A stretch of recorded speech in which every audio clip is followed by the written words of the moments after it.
The ISV Resolute had been burning for 11 minutes when Commander Ethan Voss made the last command decision of the mission. He was standing at the center console of the bridge, or what was left of it, one hand braced against a support beam that had partially fallen across the navigation panel, smoke pouring through every vent, the emergency lighting turning everything red and sharp and wrong, and he was counting the people still alive around him. There were 4 left out of a crew of 31, and all 4 of them were hurt.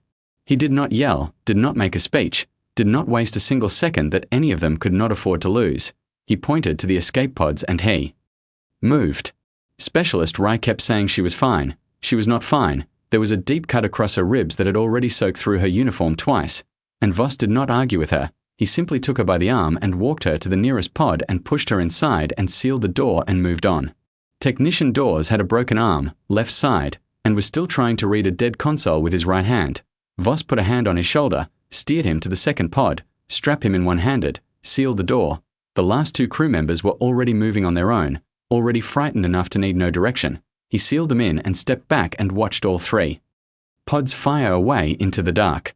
Then he turned around and walked back to the center of the ruined bridge. He sat down on the floor against the base of the console, back straight, knees up, hands loose in his lap, and he breathed slowly and he waited. There was no point in running.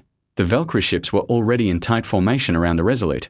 There was no point in hiding because there was nowhere on a destroyed ship with 3 working compartments left that would hold for long, and there was no point in panic because panic had never solved a single thing he had ever faced in his life. So he waited. The boarding team cut through the hull at the port side airlock 17 minutes. Later, he heard the cutting torch through the walls long before they got through, and when they finally stepped onto the bridge they were exactly what the intelligence files had described and also somehow more. They were large. The tallest was close to 8 feet, built wide through the shoulders and chest, with a natural carapace covering most of the body like overlapping plates of dark bronze, 4 arms, the lower pair built for heavy work, the upper pair faster and more precise, compound eyes that caught the red emergency light and scattered it into a dozen small reflections at once, and they moved quietly for their size, with the practiced ease of a species that had done this exact thing on 100 different broken ships belonging to 100 different defeated peoples. They stopped when they saw him sitting there. The lead soldier stood very still for a long moment and just looked at him. Voss looked back. The soldier said something in the Valkyrie language, a series of hard clicks and low tones running together, and the ones behind it made sounds that Voss recognized immediately, even without a working translator, because mockery had the same basic shape in every language he had ever encountered. It was the sound of people who had found something smaller and stranger than expected and were not impressed. Voss stood up. He did it slowly, not because of his injuries, though he had some, but because he was not going to be yanked to his feet by anyone, and making that clear early cost him nothing. He stood straight, hands at his sides, and looked at the lead soldier with the same calm expression he had been wearing since the ship started burning. The laughter dropped just slightly, not gone, but quieter, and the lead soldier made a short gesture and 2 of the others moved to put restraints on Voss's wrists. He let them. There was nothing to be gained from fighting 7 armored soldiers in a destroyed ship with no weapons, but he kept his chin level and his shoulders back the entire time, and he did not look away from the lead soldiers. Compound eyes until they turned him toward the exit and walked him out of what remained of his ship. The throne world of the Valkyrie Dominion was called Velkar Prime, and it was the most deliberately impressive place Ethan Voss had ever seen in his life. He saw it first through a small scratched viewport on the transport ship, a planet that had been shaped by its people the way other species shaped buildings, the mountain ranges carved into enormous victory symbols visible from orbit, the rivers redirected into ceremonial patterns that made no natural sense but looked deeply intentional from above, the sky itself a deep violet gold because the Valkyrie had decided 3,000 years ago that they preferred that color and had the technology to make it happen. It was beautiful the way a trophy room was beautiful, everything arranged on purpose, everything communicating the same single message, that the people who lived here had never once in their history been told no and had never expected to be. The throne room was everything the planet promised. It was vast, the ceiling so high it disappeared into engineered shadow, the floor a single enormous piece of polished dark stone that reflected the bioluminescent banners above it like still water. Nobles lined both sides in ceremonial carapace armor decorated with rank markings, standing completely still with the practiced composure of people who had stood in rooms like this for generations. And at the far end, on a throne that looked like it had been grown from the floor rather than placed on it, sat Queen Ashavel. Voss had read the intelligence files. He knew her name and her title and the fact that she had personally overseen the absorption of 9 star systems in her reign alone, but none of that had prepared him for the specific quality of her stillness. She sat with the ease of someone whose authority had never once in her life been questioned, not by anyone, not even for a moment. Her compound eyes were a deep dark gold, different from the lighter gold of the soldiers around her, and they found him the instant he was walked into the room and did not move away. A court official read a long formal statement. Voss's cracked translator implant caught most of it. Destruction of Valkyrie protected space, violation of Dominion sovereignty, the formal judgment of the court. It went on for some time. HFY let it finish and then she spoke, and the entire enormous room went completely silent before the first word was even out. "This is their commander," she said, not to Voss, to the room. The room answered with a wave of easy amusement. "It is small," she continued, her voice level and unhurried. "Its frame is narrow, no natural armor, no secondary limbs, no visible biological advantage of any kind, and this is what they placed in command of a vessel sent into our space." The court laughed openly, comfortable laughter, the laughter of a room that had never had any reason to feel uncertain about anything, and Voss stood in the center of it and said nothing and showed nothing. HFY tilted her head slightly, just a small movement, barely visible, and without her saying a word the laughter in the room dropped a full register. "Does it understand our language?" she asked. "Its translation device is damaged but functional," the court official said. "It understands." "Then why has it not spoken?" No one in that enormous room had an answer ready for that. HFY studied Voss for a long quiet moment, the kind of moment that felt longer than it was, and then she made a small dismissive gesture with one upper hand. "Do not execute it," she said. "House it in the lower court quarters. A species this physically unimpressive that still sends its commanders into Dominion space is either remarkably foolish or concealing something I have not yet identified. I intend to find out which before I decide what to do with it." The guards moved Voss toward the side passage. He walked without being pulled, back straight, chin level, eyes forward, and as he passed the base of the throne platform he did not look up at HFY. But she was still watching him. And just before he disappeared through the side door, her head tilted again, the slow, careful tilt of someone in whom a question had appeared that they had not expected to be asking. The lower court quarters were comfortable by prisoner standards. A room with solid walls instead of bars, a sleeping platform, a small water source, not generous but not cruel. The Valkyrie, Voss observed, were not interested in breaking him through discomfort. They simply did not think about his comfort one way or the other, the way you did not think about the temperature preferences of a fish you had placed in a tank. He spent 3 days in that room. Every morning he did push-ups and every evening he did the same, not because he thought he was going to fight his way out of a Valkyrie throne world, but because it was what he did every morning and every evening, and changing that felt like surrendering something small that he was not yet ready to surrender. He ate what they brought him, slept when his body told him to, and spent the daylight hours near the narrow window watching the city outside move through its routines. The city was vast and ordered and moved with the confidence of a place that had never been threatened. The streets wide, the buildings tall, the people below unhurried. Everything in it spoke of a civilization that had looked outward at the galaxy and found nothing there worth being afraid of. On the 4th day, a court official arrived with 2 guards and informed him, in the tone of someone explaining something very obvious to someone very slow, that he had been selected to participate in the rite of dominance. Voss asked what that was. The official explained, the rite was an ancient tradition by which the worth of an individual, and by extension the standing of their species, was formally assessed through combat. Opponents would be drawn from Valkyrie warrior ranks and the prisoner would face them in the Colosseum before the court and the noble families. The results would determine humanity's official rank in the Valkyrie hierarchy of known species, which governed everything from trade rights to territorial acknowledgement to whether a species was considered worth negotiating with at all. "And if I refuse?" Voss said. The official looked at him with the particular blankness of someone who had not previously considered that question because it had never come up before. "You do not refuse the right," the official said. Voss nodded once. "Then I'll need my boots back." The Colosseum was older than most of the city around it. The walls of different stone, darker and more worn, smoothed in places by centuries of hands and weather, and it held somewhere close to 40,000 Valkyrie when it was full, which it was today. Because a human had never participated in the rite before, and curiosity, even in a species as composed as the Valkyrie, was difficult to suppress completely. Voss walked out onto the arena floor and looked up at the stands. The crowd was not hostile, not yet. They had the settled, slightly impatient energy of an audience waiting for something they already knew the outcome of. present more for the formality of the thing than for any genuine suspense. A human against a Valkyrie warrior. The math was obvious and everyone in the building had already done it. His first opponent came out from the far gate. The court announcer made a point of noting that this was a young soldier.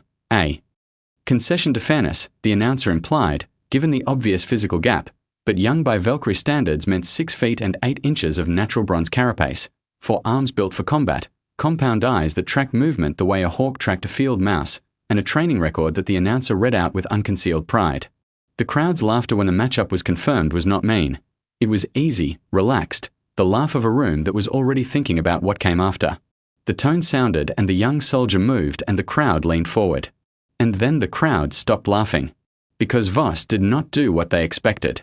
He did not charge forward, he did not try to match reach or strength, which would have been finished in 4 seconds. He moved sideways, always at angles, always making the four-armed fighter's range work against itself, and when strikes landed he took them and kept moving, absorbing impacts that made individual Valkyrie in the stands flinch because they knew what those impacts felt like and they knew what they were supposed to do to a body, and they were not doing it to this body, and that did not make any sense. The young soldier was genuinely good, fast, well-trained, technically precise, but it had been trained against opponents who responded to pain the way every known species responded to pain, which was by stopping or slowing or changing their priority from the fight to the damage. Voss did not stop. He took a heavy hit to his left side. The stands heard the impact from 40 rows up, and instead of pulling away from it he turned into the momentum, used the force of it, and drove his own momentum into the young soldier's lower right arm at a specific angle he had memorized from the intelligence files months ago on a different ship. Before any of this had happened, the soldier lost its footing, went down, and Voss was on one knee beside it with his forearm across a joint that the files had identified as a Valkyrie pressure point before the soldier had time to process what had happened. The soldier submitted. The Colosseum was quiet. Not the comfortable quiet of before, a different kind of quiet, the kind that meant something had entered the room that the room had not been prepared for. In the royal viewing box, Queen Ashevelle sat in her composed upright posture with her hands folded and her expression controlled, and she said nothing. The second opponent was introduced with considerably more ceremony. This was a veteran. The announcer read the service record at length, because the service record was long, 6 campaigns, multiple citations, a fighter whose name the noble families in the upper stands clearly recognized because there was a different quality of attention. When this one walked out, the attention of people watching something they actually respected enter a space. The crowd's energy shifted when the veteran appeared. This was the correction. This was the part where the balance was restored, and everyone in that building felt it. The fight was longer and it was harder.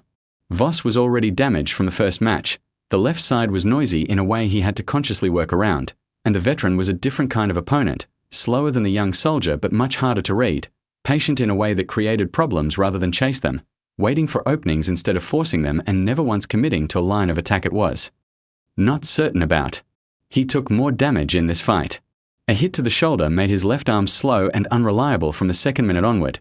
A strike across his back sent him to one knee, and the sound the crowd made at that was sharp and immediate, the sound of people who had just seen what they had been waiting for, and he was on his knee for 3 full seconds while his vision sorted itself out and his body reported its current situation to his brain in very direct terms. Then he got up.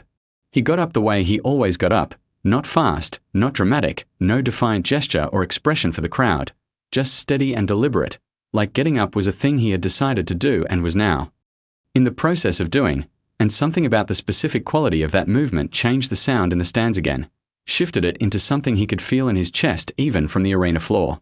It was not admiration yet.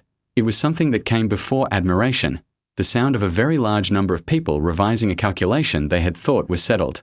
The fight ended in the 4th minute when the veteran's guard opened on the right side for just long enough, and Voss went through it with everything he had remaining, which was not much but was sufficient, and the veteran went down and did not rise before the count.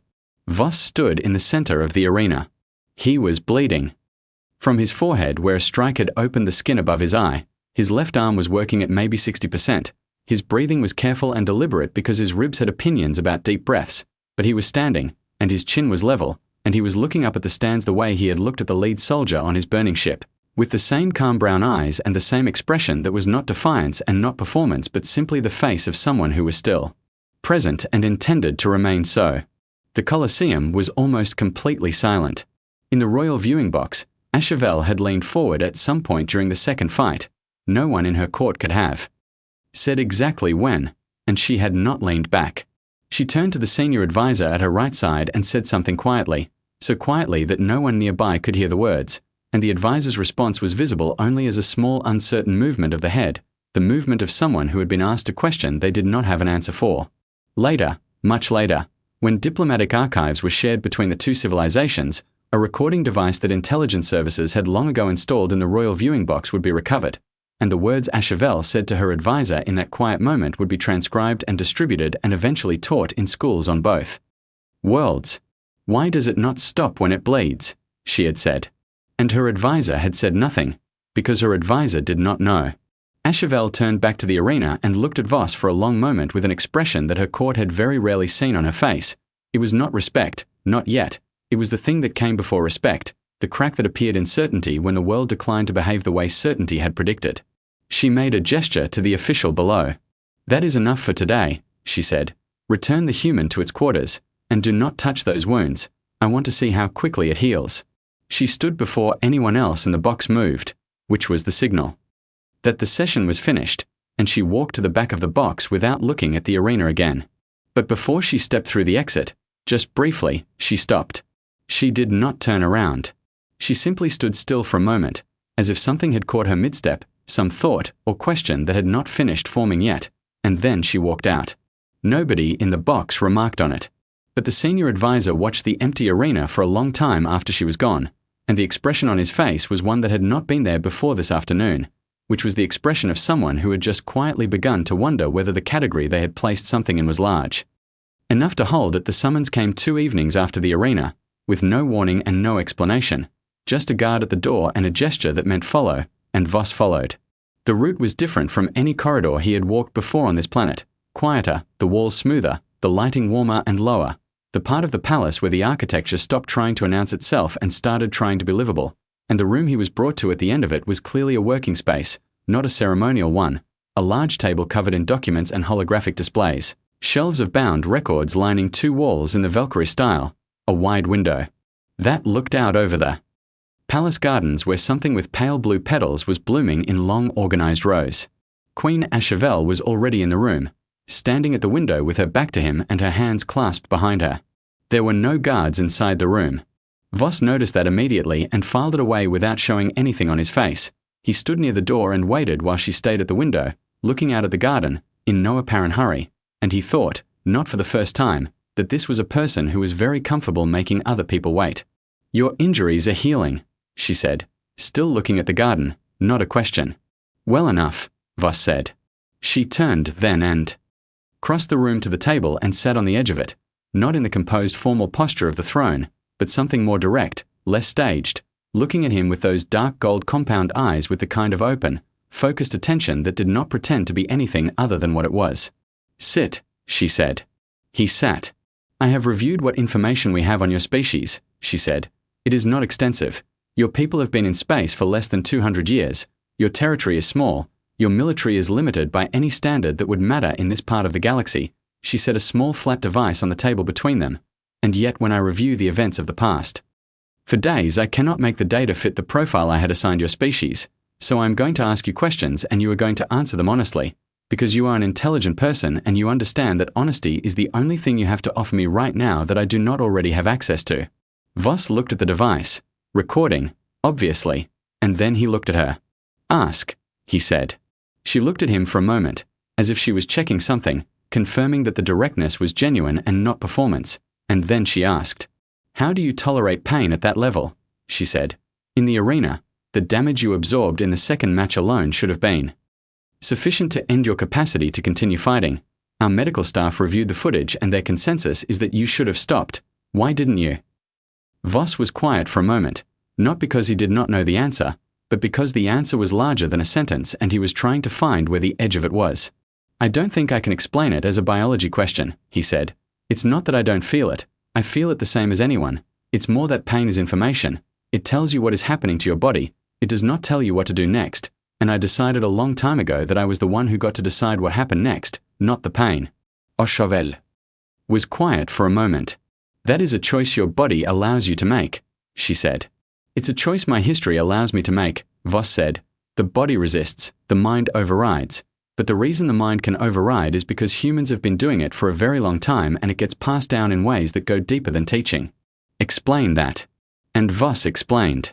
He told her about Earth, the real Earth, not the diplomatic version, not the careful presentation that humanity offered new contacts, the actual Earth, from the beginning.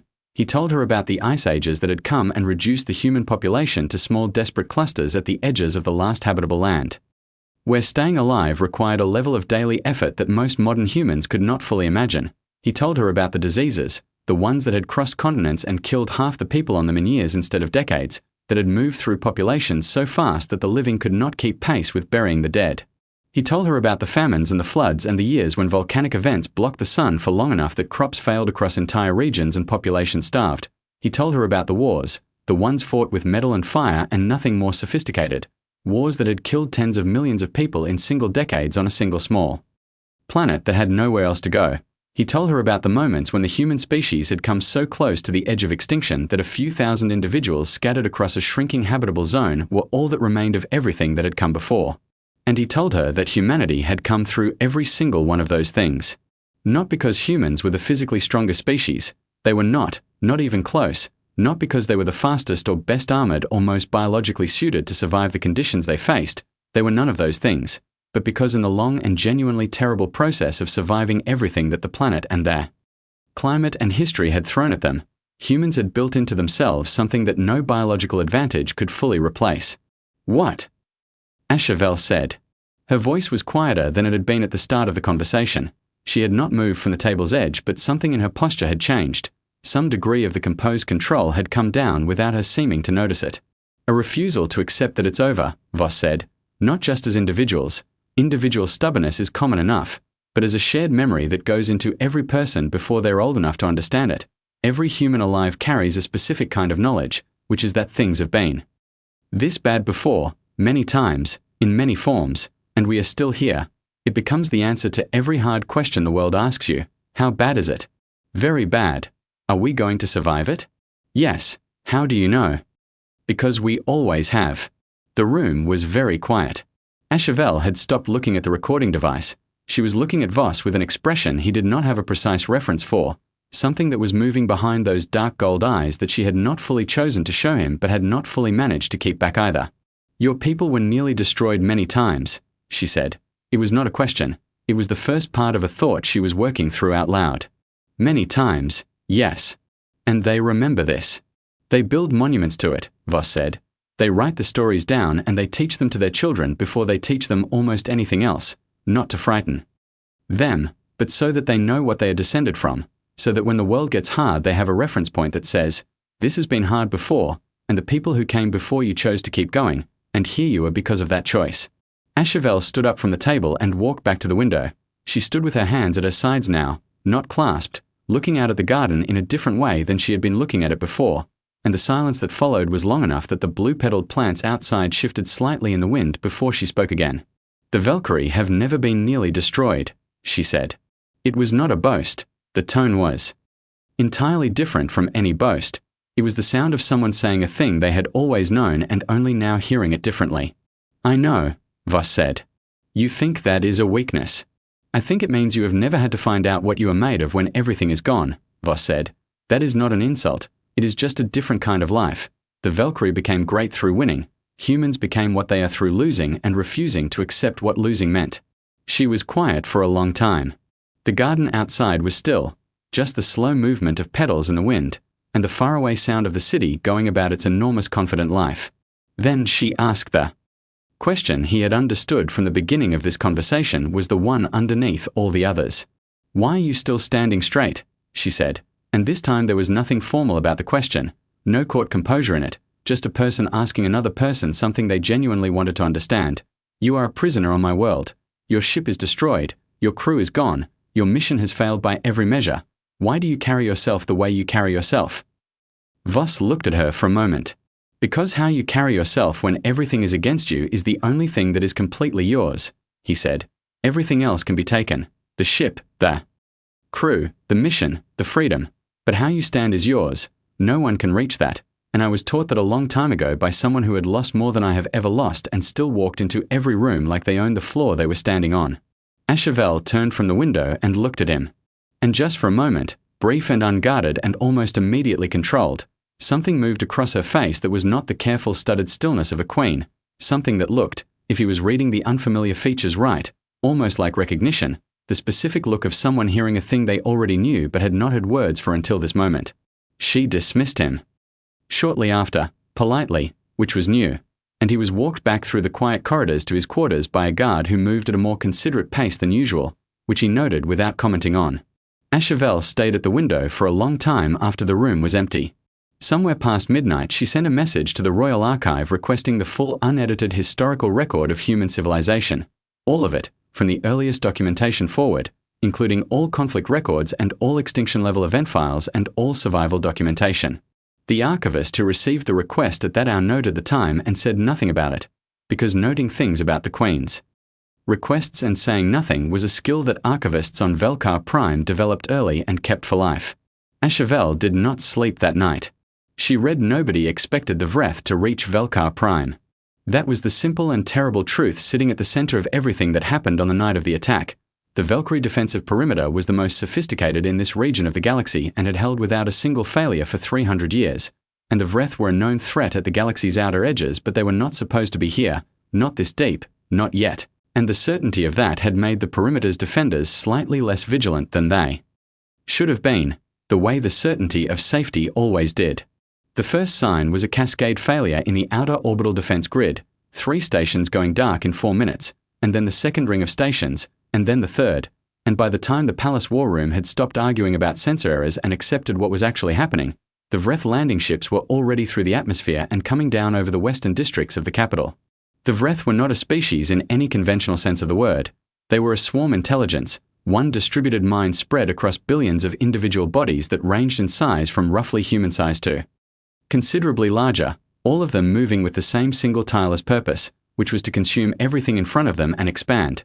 They did not negotiate, did not feel fear, did not slow down when individuals were destroyed because there were no individuals, there was only the swarm, and the swarm did not experience loss the way a creature with one body experienced loss. When a unit went down, another unit moved into its place and the calculation did not change. The Valkyrie generals had tactics for enemies that could be frightened. Most enemies could be frightened, and the ones that could not be frightened could usually be made to understand through sufficient force that the cost of continuing was too high. They had no framework for an enemy that registered no cost as too high, that did not have a command structure to decapitate or a leadership to negotiate with or a survival instinct to weaponize against itself. The palace fell into controlled panic, which was still panic. Voss heard the alarm from his quarters, a low continuous tone that changed pitch 3 times in a specific sequence, and even without a translator he understood what 3-pitch alarms meant because 3-pitch alarms in every culture he had ever encountered meant the same thing, which was that the situation had moved past bad and into something worse. He went to his door and tried it. The outer corridor was empty. The guard rotation had broken down somewhere in the scramble of evacuation orders and emergency responses, which was the kind of thing that happened in crises, which was why crises were crises, but the door itself was still locked from the outside. It took him 4 minutes and a piece of metal from the bed frame to work the locking mechanism open. Not a technique he could have explained in detail, but one that came from a particular combination of engineering knowledge and desperation. And then the corridor was available and he stood in it and assessed. He could hear the fighting above him, the deep, heavy impact of Vreth assault units hitting walls and doors, a sound that was nothing like the sound of conventional weapons, more like the sound of something very large and very committed moving through a structure as if the structure's opinions on the matter were not relevant, and the sharper higher sound of Valkyrie weapons firing back in coordinated bursts that were getting less coordinated as the minutes passed.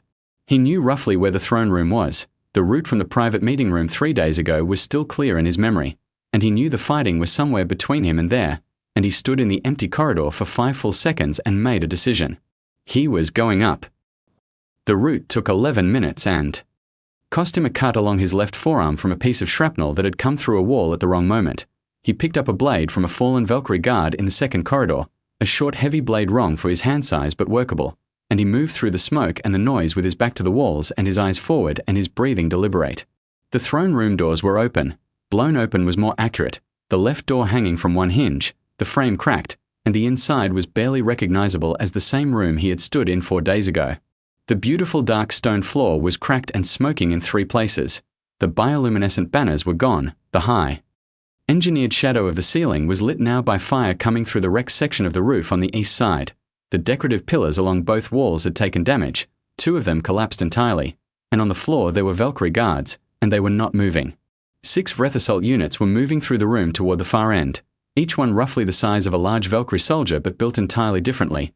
No separate limbs, bodies dense with the kind of mass that existed purely for impact, moving in the low-fast pattern of things that had only one purpose and were very good at it, and they were moving toward the back of the room, toward the throne platform.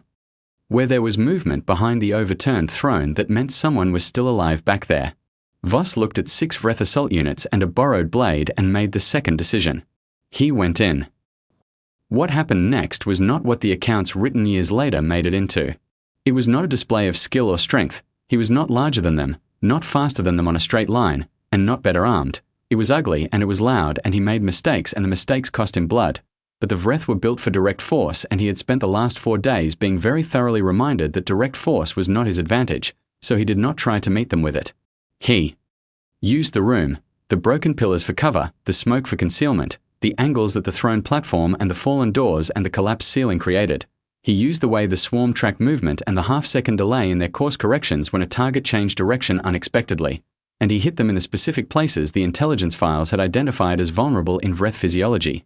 And when the first hit did not bring them down, he came back with the second hit before they had fully recovered from the first. He took a strike across his upper back that should have ended the fight. He felt the damage report from his body and noted it and kept moving. He took a hit to his right side that compounded the cracked rib from the arena into something considerably louder, and his breathing became a project that required active management, and he managed it.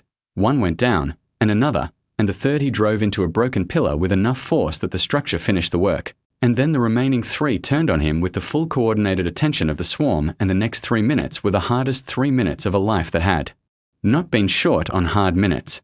When it was over, he was on one knee in the center of the throne room. Left hand on the floor, blade still in his right hand, chest working in careful measured increments.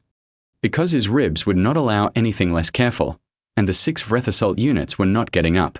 The silence that followed was the particular silence of a space where violence has just stopped. Heavy, specific, filling every corner. Then movement behind the throne platform, slow and deliberate, the movement of someone checking whether it was safe before committing to it, and Queen Ashavel stepped out from behind the overturned throne into the open. She was upright, a deep cut on her left forearm that she was holding with her right hand, her ceremonial armor cracked across the left shoulder plate, but her eyes were clear and her spine was straight and she was unhurt in any way that mattered. She looked at the 6 Vreth on the floor. Then she looked at Voss on his knee in the center of the room, his face bloody above the left eye, his side clearly causing him difficulty, his right hand still holding the blade with the grip of someone who was not ready to put it down yet. She stood completely still for a long moment and looked at him. The room was very quiet. When she spoke, her voice was different from any tone he had heard from her before, not the composed authority of the throne room, not the careful intellectual focus of the private meeting. It was quieter than both of those, more direct, the voice of someone speaking without any of the usual layers. Why? She said. The lower corridors were clear. The eastern passage was open. You could have gone. Voss looked up at her from his knee, his breathing still careful, his right hand still on the blade, his brown eyes meeting her dark gold ones with the same expression they always had, which was calm and present and entirely without performance. I know, he said. Then why? He thought about it for a moment, not performing the thinking, actually doing it, and when he answered, it was in the simple direct way he answered everything. Because leaving was possible, he said. That's not the same as it being right. Ashavel looked at him for a long moment in the smoke and the firelight and the silence of a room full of things that had tried to kill her and had not managed it, and her face did something then that her court had never seen it do in the history of anyone who had served it. She did not have words for what she was feeling, or if she did, she was not ready to say them yet. But her eyes, those dark gold compound eyes that had looked out at 42 conquered star systems and found nothing in any of them worth being uncertain about, were seeing something now that they did not have a category for. Outside the palace, the battle was still ongoing. Vreth units in the western districts, the city's defense forces working to establish a containment line. But Voss had earlier found a cracked communicator on a fallen guard and had managed to get a single transmission out on the human fleet emergency frequency before coming up toward the throne room. He had not told HFY that yet. He did not tell her now either. She had enough to carry in this moment. He would tell her when she was ready to hear it. He stayed on his knee and breathed carefully and waited. Outside, the violet gold sky of Valor Prime was lit from below by fire in the western quarter. And 3 hours away, moving through space at maximum emergency speed in response to a broken signal from a single cracked communicator, the first human response ships were already on there. The silence after a battle was a different kind of silence from any other. It was not peaceful and it was not empty. It had weight in it, the specific weight of everything that had just happened pressing down on every surface and every person still standing in it. The weight of things that almost occurred, things that nearly ended, the particular exhausted relief of a world that had looked at its own destruction and found, at the last possible moment, that it was still there. Valor Prime was damaged, but it was not gone. The western districts of the capital had taken the worst of the ground assault. 3 city blocks near the outer wall were rubble, 2 more were burned. Orbital stations were reduced by half and the east wing of the palace was still smouldering when the sun came up. But the planet was intact, the city was intact, and the people in it were beginning the slow, difficult work of understanding that the worst had not happened. The human response fleet had come in staggered groups over 6 hours, the first ships arriving while the fighting was still heavy and integrating into the defense without ceremony or negotiation. Fast coordinated vessels moving in tight communication with each other and with whatever Valkyrie commanders they could reach, adapting to the changing situation without needing to be walked through it, filling gaps in the defensive line the moment the gaps appeared as if they had been reading the battle from the beginning. The Valkyrie soldiers who fought alongside them in the final hours kept coming back to the same observation in their debriefs afterward, which was that the humans were afraid, visibly, genuinely, the same fear that every living thing felt when the Vreth came, but the fear did not seem to change anything about what they did or how they did it. It just existed alongside the action without interfering with it, the way a person could be cold and still keep walking. One wing commander wrote in her formal report, "They are afraid exactly the way we are afraid, and they do not stop exactly. The way they do not stop, and I do not have a category for this, so I am noting it here and leaving the analysis to people with more time than I currently have."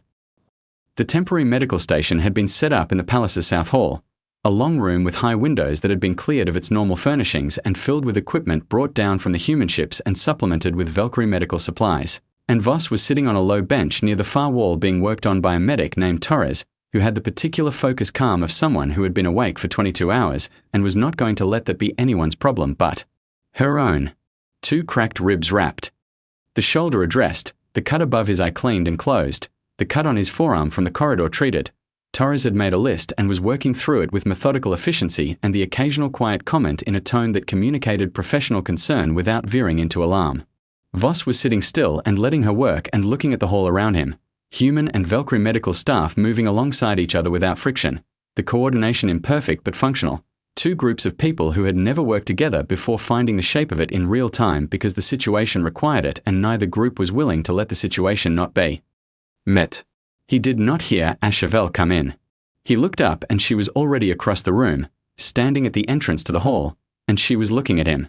She had changed out of the cracked ceremonial armor. She was in something simpler now, darker, the cut on her forearm bandaged with Valkyrie medical wrap, and she was alone. No court official, no guards, no advisor at her shoulder, just her, standing in the entrance of a room full of wounded people and looking at the one human in it with those dark gold eyes. Voss looked back. She crossed the hall and stopped a few feet away and looked at him in the same way she had looked at him on the very first day, the same careful measurement. The same compound eyes taking in every detail, but he was not the same thing she had looked at in the throne room when she had called him small and found it amusing, and she was not the same person who had said it, and both of them understood that without it needing to be said. She was quiet for a moment. "Your fleet responded in under 3 hours, she said. "We have a fast emergency protocol," Voss said. "We developed it a long time ago because we needed it, because being small and new in a large and old galaxy means the situations that require fast responses are not hypothetical. They integrated into our defense without being briefed. They're trained to read what a situation needs and provide it without waiting for someone to tell them to. Waiting gets people killed." HFY was quiet again for a moment. She was looking at him and through him the way she had in the private room when he had been talking about the ice ages and the plagues and the wars, looking at the larger shape of something that a specific example was pointing toward.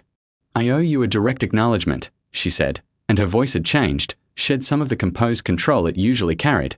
"You came back into the throne room when leaving was the rational choice, when the strategic choice, the self-preserving choice, the choice any intelligent observer would have endorsed, was to go, and you have not said anything about it, which I find more interesting than the act itself.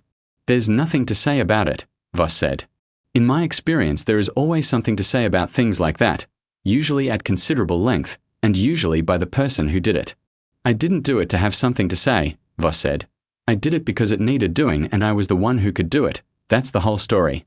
Torres paused her work briefly and glanced up at HFY and then back at Voss with an expression that communicated nothing specific, but very clearly communicated that she was noting this conversation for later consideration.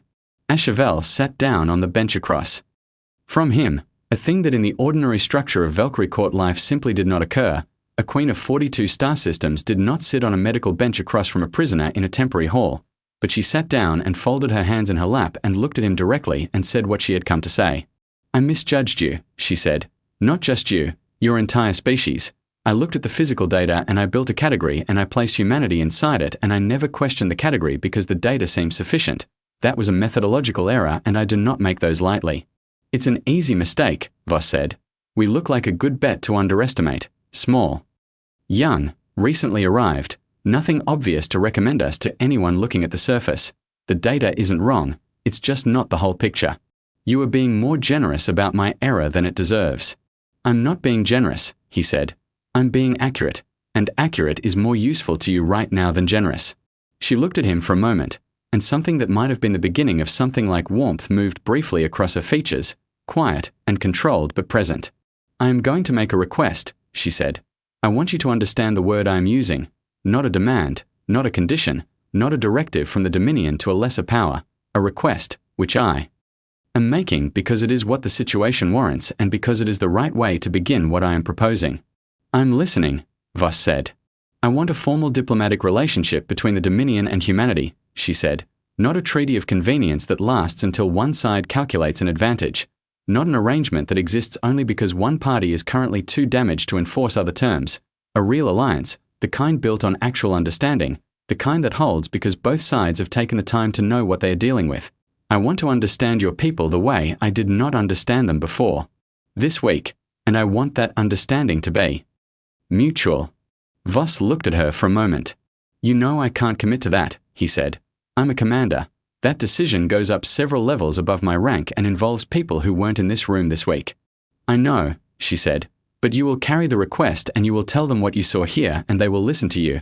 I have been watching you for 6 days and I know what kind of voice you have in a room. Your government will hear this from you differently than they would hear it from a diplomat who was not here. Voss almost smiled at that. Not quite, but almost. It reached his eyes even if it didn't fully reach his mouth. I'll carry it, he said. HFY stood, and then she did something that her court, had they been present, would have found almost incomprehensible. She extended one of her upper hands toward him, palm forward, finger spread, the human gesture, the handshake, presented with the quiet deliberateness of someone who had made a specific and considered choice. Voss looked at the hand and then at her face. You looked that up, he said. I read about it 2 nights ago, she said. Your people use it to mark agreements and acknowledgements between equals. I found that specific detail interesting. I chose it for that reason. He reached out and took her hand and shook it once, the way the custom went. She held the grip for a moment longer than the custom required. Not long, just a breath's worth. And then she released it and stepped back and looked at him one final time with those dark gold eyes. Then she turned and walked toward the hall entrance. The room was quiet. Torres had stopped pretending to work. The other people near enough to have observed the exchange were all very carefully looking at other things. HFY reached the entrance and paused. She did not turn around. She stood with her back to the room and said something very quietly, almost to herself, in a voice not intended to carry. But Voss's translator caught it and gave him the words. I have conquered many worlds, she said. I have sat across from the most powerful beings in this galaxy. I have never once felt what I felt looking at you on one knee in that room. I need to understand what we almost discarded. She walked out. The hall was quiet for a moment. Torres looked up at Voss with her professional expression firmly in place. What did she say? She said. Her basic issue translator had not reached that far. Voss thought about the words for a moment.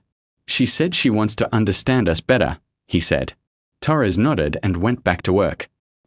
Outside the south entrance, on the broad steps that looked out over the damaged skyline of the capital, The human fleet liaison officer and the Valkyrie senior general were standing side by side in the early morning light, not talking, not needing to yet, just standing in the same direction looking at the same sky, which was still the violet gold it had always been, the color chosen 3,000 years ago by a civilization that had believed it would never need to change anything about itself. The sky was still beautiful. Below it the city was broken in places and whole in others, and in the broken places people were already beginning the work of putting things back, which was the work that always began when the worst was over, which humans knew better than most because they had begun it more times than they could count and had never once decided it was not worth beginning. Formal diplomatic talks were opened 14 days later in a neutral station at the edge of Valkyrie space. The human delegation arrived without ceremony, punctual and prepared, and the Valkyrie delegation, for the first time in the history of the Dominion, arrived to request rather than to dictate. The galaxy would mark this day differently depending on who was telling the story, but the only version Voss ever gave, in the briefings and the interviews and the one short book he eventually wrote about the week on Velkar Prime, was the simplest one. He had gone to a planet as a prisoner. He had been seen. And being seen had been enough. Not strength, not strategy, not the perfect words at the perfect moment, just the steady, consistent refusal to be less than what he was, in every room, in every moment, through everything that came, until the person watching had no category left that could hold him and had to build a new one. It was, when you stripped everything else away, the most human thing in the world. And it had changed everything.